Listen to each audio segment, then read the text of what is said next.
देखने वाले सभी दोस्तों को फयाज रशीद की तरफ से अस्सलाम वालेकुम। दोस्तों, आज हम सैर करेंगे दुनिया के कदीम तरीन मुल्क लीबिया की और जानेंगे इस मुल्क की तारीख और तमाम उन दिलचस्प हक़ाइक़ के बारे कि जिनसे आप आज से पहले यकीनन नावाकिफ़ होंगे। वीडियो शुरू करने से पहले चैनल पर नए आने वाले दोस्तों से गुजारिश है कि हमें वीडियो की जानिब और सबसे पहले बात करेंगे इस मुल्क के तारीखी और जोग्राफियाई पस मंज़र की। लीबिया शुमाली अफ्रीका में वाक़ एक इस्लामी मुल्क है। इसके मशरिक़ में मिस्र, मगरिब में अलजायर, जनूब में नाइजीरिया और सूडान है। इसका 85% रकबा सहरा पर मुश्तमिल है। ट्रावलस इसका दारुल हुकूमत और मशहूर शहर बिनगाजी, दरना और अलबैजा हैं। इसकी तारीख कदीम है और यहाँ यूनान के दौर के आसार मिलते हैं। इसलिए तवील तारीख में लीबिया मुख्तलिफ अक़वाम के ज़ेरे नहीं रहा। 642 हिजरी में अरबों ने इसे फतह किया। 1556 तक उस्मानियों ने इस पर हुकूमत की। 1853 में इटली ने इस पर कब्जा कर लिया और 1912 तक काबिज रहा। लेकिन इस कब्जे के दौरान लीबिया के बशिंदों ने, जिनमें अजीम रहनुमा उमर मुख्तार का नाम सरे फहरिस्त है, इटली से आज़ादी की जदोजहद जारी रखी और दूसरी जंग अजीम में इटली को काफ़ी नुकसान उठाना पड़ा और वो लीबिया पर अपना कब्जा बरकरार न रख सका और इस तरह बरतानिया ने लीबिया में एक अबूरी हुकूमत कायम कर ली।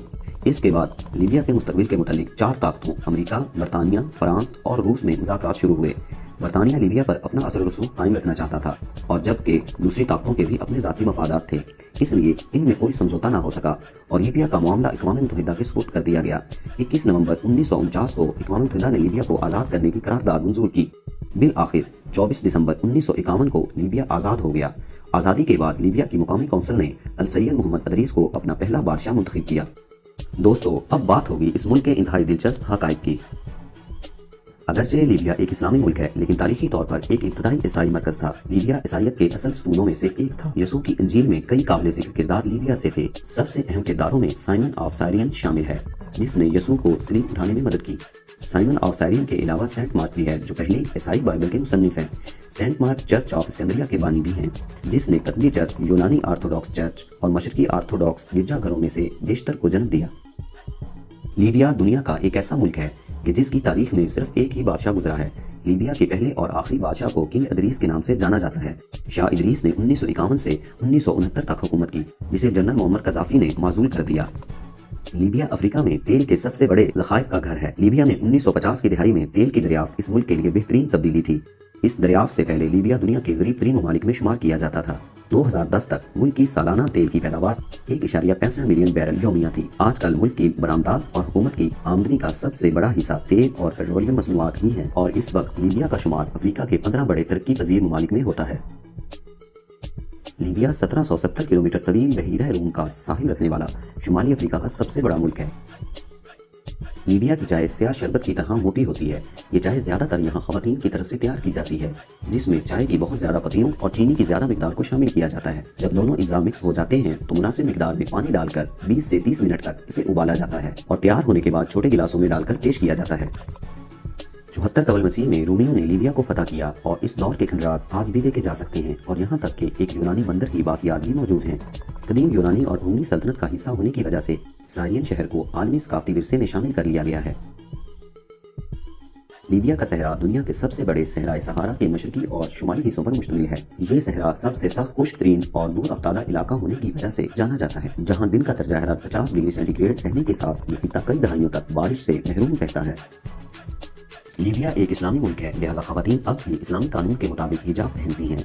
यहाँ मर्द और औरतें मगरबी लिबास की बजाय अपने रिवायती लिबास पहनने को तरजीह देते हैं। यहाँ के मशहूर खेल फुटबॉल और ऊंट की रेस हैं। लीबिया के लोगों के लिए दिन का सबसे बड़ा खाना दोपहर का खाना है, जो यहाँ बहुत बड़ी अलामती अहमियत का हामिल है। यहाँ कारोबार, दुकानें और स्कूल कई घंटों के लिए बंद रहते हैं ताकि खानदान दोपहर के खाने के लिए इकट्ठे हो सकें। इस्लामी उसूलों के ऐन मुताबिक लीबिया के बशिंदे तमाम हलाल जानवरों का गोश्त खाते हैं। खाना दाएं हाथ की 3 उंगलियों से खाया जाता है, जबकि बाएं हाथ से खाना नापाक समझा जाता है। लीबिया में तमाम सहराई कबाइल को बदुओं के नाम से पुकारा जाता है।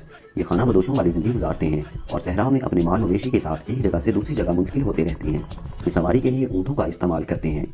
लीबिया की कौमी जुबान अरबी है, लेकिन लोग अतालवी और अंग्रेजी भी बोलते हैं। कौमी जुबान के साथ अतालवी और अंग्रेजी जुबान बोले और समझे जाने की वजह लीबिया पर बिलतरतीब इटली और बरतानिया का साबका अदवार में कब्जा है।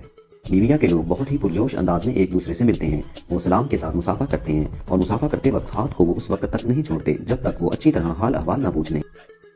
यहाँ की नाकिस ज़मीनी मिट्टी, गर्म खुश्क मौसम और बारिशों के बहुत कम होने की वजह से लीबिया अपनी आबादी की खुराक का 75% दूसरे ममालिक से दरामद करता है। लीबिया की आबादी की अक्सरियत इसके साहली इलाकों के शहरों में रहती है। मगरबी लीबिया के बर्बर देहातों में आज भी रवायती कबायली जिंदगी गुजारी जाती है। بربر قبیلے کے یہ لوگ اپنے ملک سے پہلے اپنے قبیلے یا دیہات کے نام سے اپنی شناخت کروانا پسند کرتے ہیں۔ لیبیا کی سیر کے دوران اگر یہاں کے سابقہ حکمران معمر قذافی کی لیبیا کے لیے بے مثال خدمات کی بات نہ کی جائے تو لیبیا کی سیر ادھوری رہ جائے گی۔ تو چلیے دوستو بات کرتے ہیں معمر قذافی کی لیبیا کے لیے شاندار خدمات کی۔ معمر قذافی لیبیا کے سب سے طویل عرصے تک رہنے والے حکمران تھے۔ معمر قذافی نے 1969 میں اقتدار پر قبضہ کیا اور 42 سال تک لیبیا پر حکومت کی۔ اس طرح وہ سب سے طویل حکمرانی کرنے والے افریقی اور عالمی قومی سربراہان مملکت میں سے ایک بن گئے۔ قذافی ایک آمرانہ حکمران تھے، تاہم انہوں نے اپنے دور حکومت میں ملک کی صحت کی سہولیات کو افریقہ کی بہترین سہولیات تک لے جانے میں اہم کردار ادا کیا۔ قذافی نے لیبیا کی شرح خواندگی کو 25% سے بڑھا کر 87% تک کر دیا۔ ان کا دور حکومت 2011 میں اس وقت ختم ہوا جب انہیں حکومت سے ہٹا دیا گیا۔ ہٹائے جانے کے بعد قذافی نے اپنے آبائی علاقے میں خفیہ پناہ لے لی۔ باغی ملیشیا نے انہیں تلاش کر کے قتل کر دیا۔ موت کے وقت ان کے مجموعی اثاثوں کی مالیت 200 بلین امریکی ڈالر تھی۔ لیبیا چونکہ 1770 کلومیٹر طویل بحیرہ روم کا ساحل رکھنے والا شمالی افریقہ کا سب سے بڑا ملک ہے، اسی لیے جنرل قذافی کے دور حکومت میں لیبیا اس پوزیشن میں تھا کہ وہ اپنی سمندری حدود میں سفر کرنے والے امریکی تجارتی بحری جہازوں کو بابری بحری قزاقوں کے حملوں سے تحفظ فراہم کرتا تھا، جس کے لیے وہ امریکہ سے معاوضہ لیتا تھا، اور اس طرح امریکی بحری جہاز سمندر میں بلا خوف و خطر سفر کرتے تھے۔ لیکن بعد میں لیبیا نے معاوضے کی رقم بڑھا دی، جس کے نتیجے میں امریکہ اور لیبیا کے درمیان 2 دفعہ جنگیں ہوئیں، اور دونوں دفعہ امریکہ کو شدید جانی اور مالی نقصان اٹھانا پڑا۔ ان جنگوں کو بابری وار کے نام سے جانا جاتا ہے۔ قذافی کے دور میں لیبیا میں شادی کے لیے ہر شہری کو حکومت کی طرف سے 60,000 دینار ملتے تھے۔ لیبیا میں ریاستی قرضے عوام کو بغیر سود اور مقررہ تاریخ کے بغیر دیے جاتے تھے۔ حکومتی سبسڈی کی وجہ سے ہر شہری کے پاس یہاں اپنی گاڑی تھی۔ مستحق طلباء کو اسکالرشپ پر بیرون ملک تعلیم حاصل کرنے کے لیے بھیجا جاتا تھا، جس کے لیے تمام اخراجات حکومت وقت اٹھاتی تھی۔ قذافی کے دور حکومت میں لیبیا میں انسانی مدد سے 33 بلین ڈالر کی خطیر رقم خرچ کر کے تیار کیا گیا مصنوعی دریا جو صحرا میں پانی لاتا ہے، دنیا کی تاریخ میں آبپاشی کا سب سے بڑا منصوبہ تھا۔ قذافی کے بڑے کارناموں میں سے ایک کارنامہ ریاست ہائے متحدہ افریقہ کا قیام تھا۔ قذافی کے دور حکومت میں ملک میں شراب پینے پر مکمل پابندی عائد تھی، جہاں عوام کے لیے پیٹرول اور ڈیزل بالکل فری تھا۔ قذافی کے دور میں گھر کا مالک ہونا تمام شہریوں کا بنیادی حق تھا۔ قذافی دور میں لیبیا کی سڑکوں پر کوئی بھکاری نہیں ملتا تھا، اور حالیہ بم دھماکوں تک یہاں کوئی بے گھر بھی نہیں تھا۔ قذافی کے دور حکومت سے پہلے لیبیا افریقہ کے غریب ترین ممالک میں شمار ہوتا تھا، لیکن معمر قذافی کے طویل ترین دور حکومت میں لیبیا میں ترقی کی شرح بہت تیز رہی، اور اس وقت لیبیا کا شمار افریقہ کے 15 بڑے ترقی پذیر ممالک میں ہوتا ہے۔ لیبیا کی تاریخ میں معمر قذافی کا دور حکومت ایک شاندار دور حکومت مانا جاتا ہے۔ اس دور میں عوام خوشحال تھی اور اسے ہر شعبہ زندگی میں تمام تر بنیادی سہولیات میسر تھیں۔ معمر قذافی کے اقتدار کے اختتامی ادوار سے شروع ہونے والی خانہ جنگی کچھ برس رہنے کے بعد بالآخر تھم گئی، اور اب یہاں ایک جمہوری حکومت قائم ہے۔ لیکن یہاں کی عوام کو ایک بار پھر سے معمر قذافی کے دور حکومت کی یاد ستانے لگی ہے، اور وہ قذافی دور کی اچھی یادوں کو یاد کر کے اپنے آپ کو کوستے ہیں کہ وہ اس خانہ جنگی کا حصہ رہے جس نے ان سے ایک عظیم رہنما چھین لیا۔ امید ہے دوستو آپ کو ہماری آج کی تاریخی اور معلوماتی ویڈیو پسند آئی ہوگی۔ اپنی قیمتی آراء سے